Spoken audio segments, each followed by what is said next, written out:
Hoy tengo un invitado que va muy allá en eso de servir a la comunidad, que lleva a cabo una labor que realmente es importante, relevante y que para los pelos. Él estuvo invitado en un programa muy especial que tenemos nosotros aquí los días jueves, que es el de Marilyn the Magazine, y yo tuve la oportunidad de escucharlo hablar y dije, a este señor primero hay que darle una oportunidad de que esté en la radio permanentemente, porque lo que tiene que decir es relevante, y segundo, tenemos que hablar con él para sacarle todo el jugo que haya que sacarle a él. Tengo al pastor Fran Díaz con nosotros. Bienvenido, pastor, bendecido. Bendecido nosotros de tenerlo usted aquí. Usted hace una labor muy importante para las personas que no tienen hogar, que Correcto. No tienen casa. Porque hay mucha gente que tiene casa y no tiene un hogar. Y eso ya es harina de otro costal. Pero las personas que no tienen un techo donde vivir. Cuéntenos un poquito, pastor, de dónde salió todo esto y de dónde proviene el pastor Fran Díaz. ¿Y por qué se dedicó usted a las personas sin techo? Ok, primera vez quiero darle gracias por invitarnos, por tener esta audiencia con ustedes. Mira, yo vine aquí en los Estados Unidos en el año 60. Me crié aquí, empecé a trabajar en Winn-Dixie, ahí me entrenaron en el negocio, después empecé en la música en los 80, me hice millonario en la música. ¿Qué hacía usted en la música, pastor? Producía y creaba grupos para las disqueras americanas. El primer grupo que formé aquí se llamaba Exposé, y después hice muchos grupos de country, de rock, de todo tipo de estilo.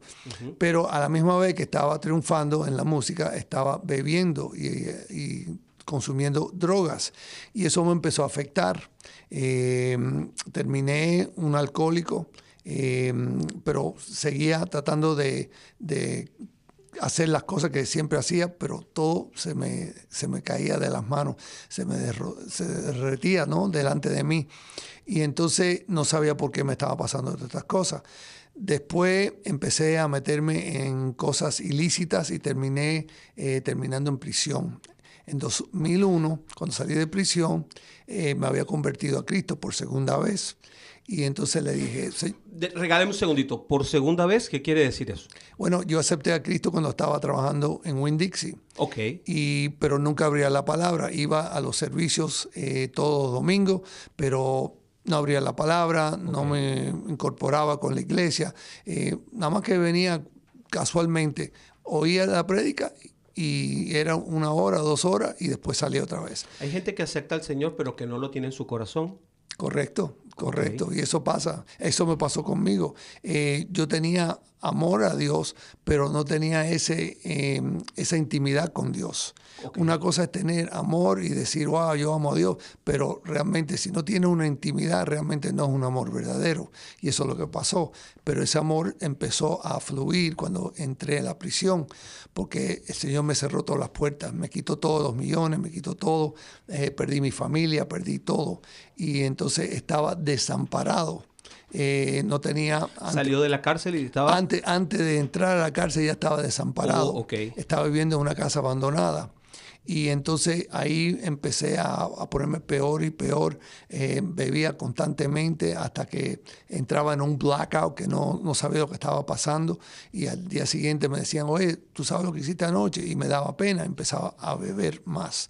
Entonces ya cuando llegué a South Beach, por primera vez que el Señor me mandó a South Beach, yo pensé que iba a empezar a ministrar y a ganar almas con los turistas, la gente que eran local en ese ambiente, pero los únicos que vinieron... ¿Usted empezó a ministrar en algún momento dentro de la cárcel o no, fue después de salir? Empecé a aprender en la cárcel. ¿Aprendió en la cárcel? Sí, empecé a aprender, me metí en la palabra, empecé a estudiar, empecé a ver por qué me había pasado estas cosas, por qué había terminado, o sea, si había hecho millones y por qué terminé desamparado y después alcohólico y drogadicto. Entonces yo quería saber qué fue las razones por qué yo llegué a ese punto. ¿Y logró encontrarlas? Sí, ¿Las razones específicas? Sí, ¿Por qué razones a alguien le pasa eso?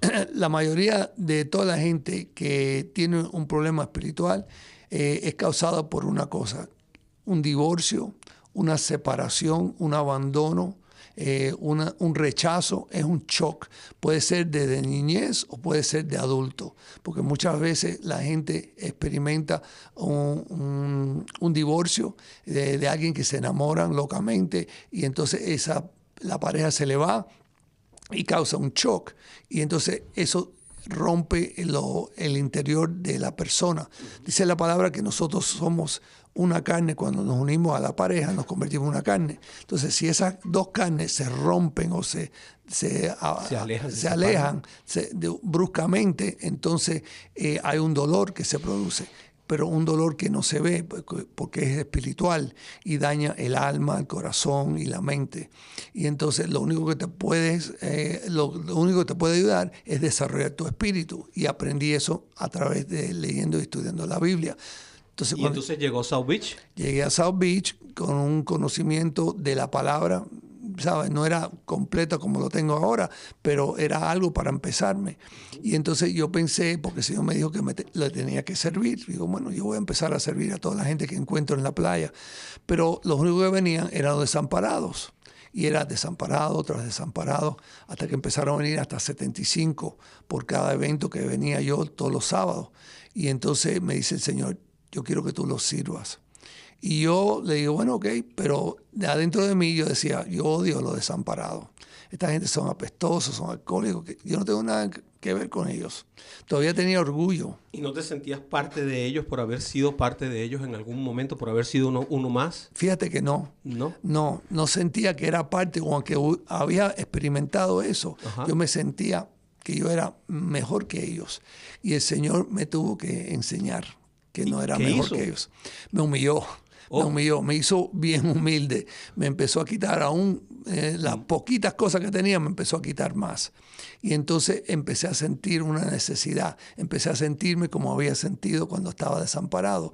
Y me dice, ahora tú sabes lo que ellos sienten. Te olvidaste, pero ahora yo quiero que recuerdes lo que ellos están pasando. Y empecé a traerle alimentos, a darle palabra, y poco a poco empezamos a traerlo a Cristo. Pero no fue suficiente, porque yo digo, ok, ya le estoy dando de comer, algunos están aceptando a Cristo, ¿y qué? ¿Qué hago ahora? Y tenía que buscar yo un tipo de solución. Digo, mira, yo tengo que hacer alianzas con casas de restauración o shelters para ponerlos ahí. Porque yo estoy haciendo una obra, pero necesito a alguien que me apoye en eso. Es decir, le estaba dando comida, los estaba trayendo a Cristo, pero seguían viviendo debajo del puente ahí en Brickell. Exacto, exacto. Y ese era el problema. Entonces, a mí me gusta... Y se convierte en una espiral de nunca salir, de que nunca no hay acabar. Solución. Entonces, a mí me gusta buscar una solución completa. Perfecto. Y entonces, porque yo empecé así desde joven, que me entrenaron a terminar y hacer una solución y completar algo que empiezas. No dejarlo a medias o a cuartas, pero terminarlo. Y entonces, cuando vi esa necesidad, empecé a hacer alianzas. Me hice amigo de un banco o una casa de restauración que es muy grande, muy conocida, que el gobierno apoya aquí mucho. Y entonces me dijeron que el sábado íbamos a poder traer a todos los hombres que consiguiéramos ese sábado y traerlos al centro de ellos.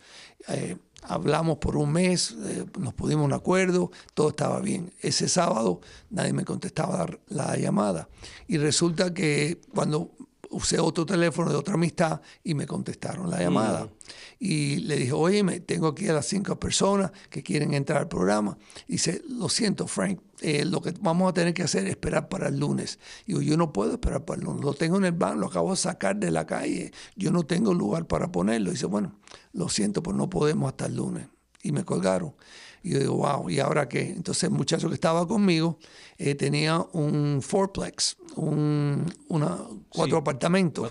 Y entonces era en el ghetto de Opa-locka. Y dice, mira, yo tengo 2 apartamentos que están vacíos, los puedes meter a estas 5 personas ahí. Le compramos algunos colchones, le compramos un barbecue, compramos comida y lo dejamos ahí. Y ahí poco a poco, tú sabes, podemos trabajar con ellos. Y entonces yo dije, bueno, ok, vamos a hacerlo de esa manera, no tenemos otro recurso. Cuando llegué a ese apartamento estaba lleno de balas, cucarachas, ratas, pero era un lugar donde ellos podían estar. Y yo, bueno, aquí vamos a empezar. Le dije al vecino, mira, aquí está mi teléfono, cualquier cosa que tú puedas hacer por ellos, me avisa si hay un problema. Y entonces yo tenía una casa en Miami Lakes, vivía con mi asistente pastor. y le dije, vamos a esperar que todo esté bien. Yo me imagino que todo va a estar bien. Bueno, al par de horas ya por la noche me llamaron, oye, ven, esta gente se está emborrachando, están causando pleitos, están buscando droga. Y le dije a mi asistente pastor, coge una maleta, yo voy a coger otra maleta, la voy a llenar de las cosas personales y vamos a entregar la casa. Y me dice, tú estás loco, tú estás hablando serio. Digo, sí, estoy hablando muy serio. Nos vamos a mudar con ellos. Dice, pero si no hay electricidad, tú sabes, digo, no importa, vamos a hacer lo que tenemos que hacer, vamos a tener que cuidar de esas almas. ¿Sabes? Si el Señor nos entregó estas almas y nos dio un apartamento, tenemos que estar ahí con ellos. Y así empezó este ministerio. Empezamos a vivir con ellos. Y después de un rato tuvimos 19 personas en los 2 apartamentos. Wow, qué interesante, qué impresionante historia, ¿no? Lo más interesante de la historia es la manera como te vas adaptando y vas buscándole como que la vuelta a lo que va pasando. Y es una muestra de obediencia, ¿no? Básicamente es una muestra de obediencia. La obediencia es eso, ir dejando que el río te lleve e ir navegando por el río sin navegar en contra de la corriente, ¿eso es? Sí, y acuérdate lo que te empecé a decir, que yo tenía mucho orgullo. Sí. Y entonces cuando uno tiene mucho orgullo, ese no puede trabajar en ese ambiente, entonces te tiene que humillar, porque dejar todo lo que tú tienes, que no era mucho, ¿no? Porque yo acababa de salir de prisión prácticamente y no tenía muchas posesiones, pero tuve que abandonar lo poquito que tenía y nada más que quedarme con una maleta. Entonces eso era una manera que Dios me estaba humillando para que yo me pusiera con ellos al mismo nivel que ellos, porque no me gustaba estar con ellos, pero ahora dice, tú vas a estar con ellos, vas a trabajar con ellos, pero le vas a sembrar todo lo que yo he sembrado en ti. Y empezaste viviendo con 5 personas en 2 apartamentos. Supongo que en uno estabas tú y en el otro estaba tu asistente. Bueno, empezamos con un apartamento. Con un apartamento. ¿Y ahora? Bueno, ahora tenemos un banco de alimentos, tenemos camiones para recoger. ¿Qué significa un banco de alimentos? Food bank. Sí. Un almacén donde nosotros almacenamos comida para distribuir al ministerio que piensan y hacen lo mismo que nosotros hacemos. Hay muchos ministerios que regalan comida, pero nosotros no trabajamos con ellos. Trabajamos con los ministerios que le predican el evangelio, oran por ellos, lo ministran y después le dan comida. Y entonces eso es lo que nosotros le hemos puesto como regla. Dice, mira, para regalar comida no te vamos a surtir, pero si lo vas a predicar el evangelio y vas a ganar almas en el proceso, nosotros te vamos a surtir toda la comida que nosotros nos dan abundantemente y compartimos con esas organizaciones. Y ahora tenemos organizaciones de Homestead hasta West Palm Beach que hacen lo mismo que nosotros hacemos 3 veces a la semana en la calle. Ellos lo hacen también diferentes días por diferentes lugares de la comunidad. Ok, entonces es buscar el alma y alimentar el cuerpo. En principio. Además de los bancos de comida, ¿qué otras cosas tiene su ministerio? Tenemos una casa de restauración. Yo me hice alianza con muchas casas de restauraciones. Cuando yo empecé en 2001, habían 8 casas de cristianas o que eran de fe, donde ministraban la palabra de Dios y ayudaban a la gente. Uno por uno empezó a cerrar las puertas, porque nadie quiere aportar a ese tipo de ministerio, no ven ningún tipo de beneficio. Y uno por uno se empezaron a desaparecer. Ahora nada más que quedo yo y otras casas que deben estar por ahí que no las conozco. Me han hablado que hay otras casas. ¿Qué capacidad tiene usted en su casa de restauración ahora mismo para recibir personas? Bueno, yo he tenido hasta 21 personas en una casa de 5 habitaciones. 21 personas, interesante. Sí. Es una buena cantidad de personas. Sí, eso es como una lata de sardinas. Claro. Yo las meto ahí. Pero lo mejor de eso es que lo preparo para cuando salgan diferente. Hacemos una vez al mes un ayuno de agua solamente. Y eso lo que hace es rompe yugos, le sacan demonios, todas las cosas que ellos necesitan. Lo hacemos a través de ese proceso. Y la parte médica, pastor, porque claro, las personas que dejan la bebida, que dejan las drogas, pues evidentemente necesitan un poco de ayuda médica porque, bueno, el síndrome de abstinencia, hay un problema que resolver en la mitad del camino, ¿no? Claro. Que tiene que ver con la reacción del cuerpo a dejar algo que tú tienes como costumbre. Yo en estos días escuché algo que me llamó muchísimo la atención y nunca lo había pensado y me gustó muchísimo entenderlo. Escuché a alguien que no tiene nada que ver con este cuento, es alguien de la Fórmula 1 diciendo: yo no tomo café sino una vez a la semana. Y le preguntaban, ¿pero por qué una vez a la semana? Porque así siento el efecto del café. ¿Cómo es eso? Bueno, porque el que toma café todos los días necesita el café para sentirse normal. Yo cuando me tomo el café me siento mejor. Es una diferencia abrumadora. Entonces, el que consume drogas regularmente, ¿verdad? Y que es un drogadicto, necesita la droga para sentirse normal. Si no la consume, entonces tiene un problema. ¿Cómo maneja eso usted? Bueno, primeramente hemos hecho alianzas con lugares como Citrus, porque nosotros viene mucha gente que son esquizofrénica, bipolar, manic, depressant, sufren de depresión. Que no tienen un problema de drogas, sino que tienen un problema de salud mental. Algunos tienen combinación. Algunos no tienen problema de droga o alcohol, pero tienen un problema y todo es espiritual. Porque si empiezas a estudiar la palabra, tú ves que todas las manifestaciones son espirituales. Entonces, primero nosotros lo llevamos para que un psiquiatra lo establezca a través de las drogas que le dan. Y entonces nosotros lo ministramos espiritualmente. Entonces, esa combinación he visto que trabaja muy bien. Yo tuve conmigo, y todavía tengo, un señor de más de 10 años que ha estado conmigo, un anciano, ahora tiene 78 años. Cuando vino a mí, estaba muy violento. Me trataba de cortar el cuello todas las mañanas con un cuchillo, me amenazaba, pero nunca lo hizo, ¿no? Además que me levantaba por la mañana y me decía, te voy a cortar el cuello, te voy a matar a ti, a todos en el cuarto.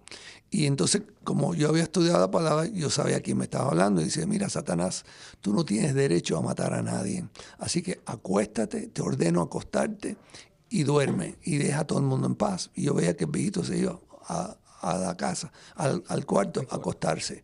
Entonces, eso poco a poco empecé a desarrollarme y a entrenarme. Pero al principio le dio miedo. Fíjate que no tenía miedo, nunca tuve miedo. Y vinieron mucha gente para agredirme, para amenazarme, pero nunca tuve ese tipo de miedo. Porque... Me encantaría hablar con tu esposa y preguntarle qué sintió. Estaba confiado, muy confiado. No, yo estaba muy confiado que no iba a pasar con nada.